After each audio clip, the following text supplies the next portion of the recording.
Welcome back, heroes. In our last chapter, the world of Hyrule was still young, its skies quiet, its people rebuilding under the light of the gods.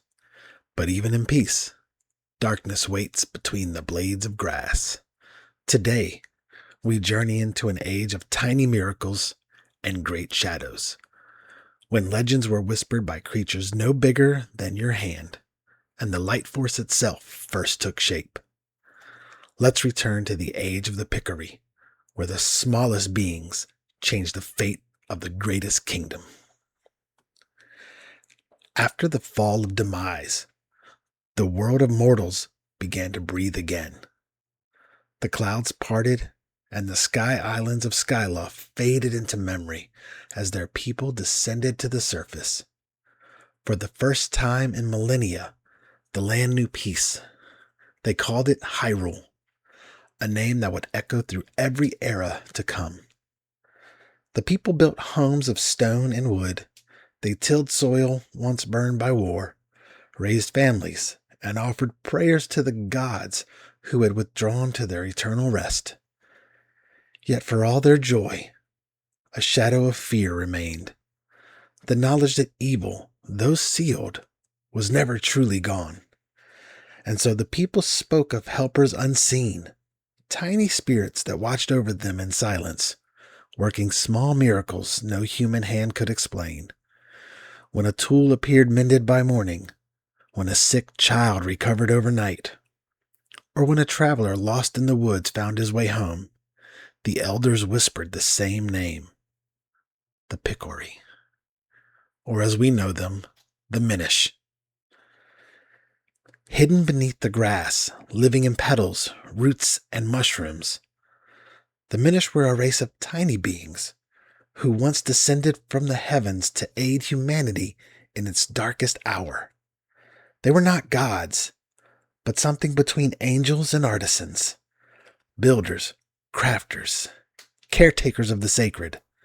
They carried with them the divine flame, a fragment of light left behind by the gods, the light force. And with it, they forged a blade that could cut through evil itself. A hero took that blade and sealed the monsters that had plagued the land.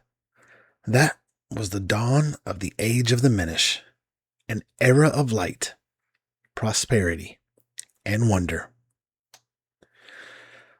The light force was unlike any relic of the gods.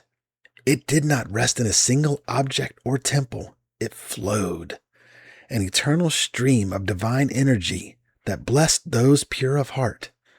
Over generations, the royal family of Hyrule became its chosen guardians. The light force lived within their blood, giving them the wisdom to rule and the grace to guide their people. The kingdom prospered. Great cities rose, their walls adorned with mosaics of the ancient hero and his shining sword. Trade thrived. Music filled the streets. And every year the people celebrated the Picori festival, in gratitude for the tiny helpers who had once saved their world. Though few had ever seen a Minish, everyone knew their story, and every 100 years it was said that the doorway between their world and ours would open once more, allowing the two realms to meet again. But as peace lingered, ambition began to stir. For as long as there is light, someone will always covet it. Among the Minish lived a gifted apprentice, clever, ambitious, and impatient. His name was Vaati. He studied under a wise sage, Eslo, the greatest craftsman of the Minish, who once helped shape the very life force into mortal form. Eslo was patient, kind, and full of wonder. Vaati was not. He looked at the humans above, tall, powerful, celebrated, and saw inferiority rewarded. Why, he asked, should they be blessed while we remain hidden in their shadows? But Eslo warned him, the light is not something to take. It is something to embody, though. But Vaati's heart had already turned. Curiosity gave way to pride. Pride became envy. And envy, in the end, opened the door to ruin. In the depths of Minish lore, there existed a sealed relic, a chest of evil, said to contain the dark essence banished from the world after Demise's fall. For centuries, it was locked by divine magic, guarded as a warning, not a weapon. Vaati, hungry for power though, found it. He believed that within it lay the light force itself, the ultimate secret of creation. And so, defying his master, he broke the seal. And what poured forth was not light, but shadow. Monsters born from hatred itself spilled into the land. The chest had not contained the light force, but its antithesis, the remnants of Demise's malice. The corruption touched Vaati, reshaping him. His body stretched, his eyes burned violent. And the boy who once sought knowledge became a creature of storms and pride. Cloaked in dark wind, Vaati abandoned the Minish world and rose into the sky, a self-proclaimed sorcerer king. Eslo, horrified, attempted to stop him, but his own pupil turned on him, transforming his mentor into a helpless cap as punishment. Humiliated and powerless, Eslo vanished into exile, waiting for the day when another would rise to challenge the darkness. And so once more, the land of Hyrule trembled. The golden age of the Minish was coming to an end. Decades passed. Hyrule rebuilt itself, but whispers of shadow persisted. Still, every year, the people celebrated the festival of the Picori, honoring the mythic saviors of their ancestors. One bright morning, banners fluttered in the streets of Hyrule Town. Laughter filled the air.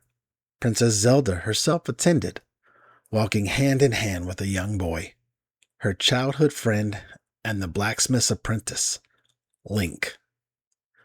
Their friendship was simple, pure, and full of mischief. They raced through the crowds, played games, and laughed together beneath the banners of the Minish. But as the festivities began, a stranger arrived, cloaked in royal colors, his eyes sharp as gemstones. No one recognized him, for his face was hidden behind a mask. The stranger was Vaati, the sorcerer reborn, still driven by the hunger for the light force. The king welcomed him with curiosity. The time had come to open up the ceremonial chest, a relic said to contain the blessings of the Picori. But as the lid lifted, the wind changed, the air darkened. Vaati laughed. He shattered the seal, expecting the light force to pour forth. When it did not, his fury was absolute. In that instant, his eyes fell on Zelda, her aura glowing faintly with the light force's power. The sorcerer raised his hand. Magic flared violet. Before anyone could react, Zelda turned to stone. Her final expression, calm, almost forgiving, would haunt Hyrule for generations. Vaati's voice boomed through the halls. The light force hides within the royal blood, and I shall have it. The guards attacked, but no one could stand before him. In moments, the castle lay in ruins, and when the dust settled, only one figure stood beside Zelda's petrified form. The boy in green, trembling, yet unbroken. That boy would soon become legend. Grief and anger drove Link into the wilds. He vowed to save Zelda, though he knew not how. Old tales whispered that once every 100 years, the door to the world of the Picori opened to those of pure heart. And by fate, or providence, this was that year. Guided by strange lights, Link entered the woods near Hyrule, and there he met Eslo, still trapped in his cat-like form.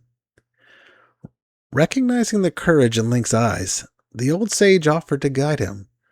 With Eslo perched upon his head, the two became an unlikely pair, youth and wisdom united. Eslo told him of the four elements, earth, fire, water, and wind, the sacred forces once used to forge the Picori blade, now broken and dulled by time. Only by gathering them could Link reforge it into the Four Sword, strong enough to challenge Vaati. Their journey spanned temples, mountains, and ruins older than Hyrule itself. They encountered the gentle Minish tribes, who watched curiously from flower beds, the proud Minish smiths, who hammered with beams of light, and the remnants of creatures corrupted by Vaati's unleashed chaos. Each temple tested not only Link's skill but his heart. He faced puzzles that demanded patience, enemies that demanded humility, and choices that demanded compassion. Eslo, once cynical, began to see in the boy what he had failed to nurture in his apprentice, a heart untainted by pride. When at last the four elements were gathered, Link placed them into the forge. The sword erupted in divine flame, its edge split into four shining streaks. When Link raised it high, his body mirrored itself, not as clones, but as reflections of the same courage multiplied. The Four Sword was born, and with it, so was unity itself. Armed with the Four Sword, Link and Eslo returned to Hyrule Castle. Vaati's power had grown monstrous. The walls pulsed with magic, his laughter echoing through every corridor. Within the highest chamber, Vaati stood before the petrified princess, siphoning the golden glow from her spirit. He finally understood. The light force was not a relic, not a flame, but a living inheritance. The divine spark of Hylia reborn in the royal line, and to claim it was to steal divinity itself. The four links converged, attacking in harmony. Vaati countered with illusions and storms. The castle trembled as the light clashed against darkness, teachers' wisdom against students' arrogance.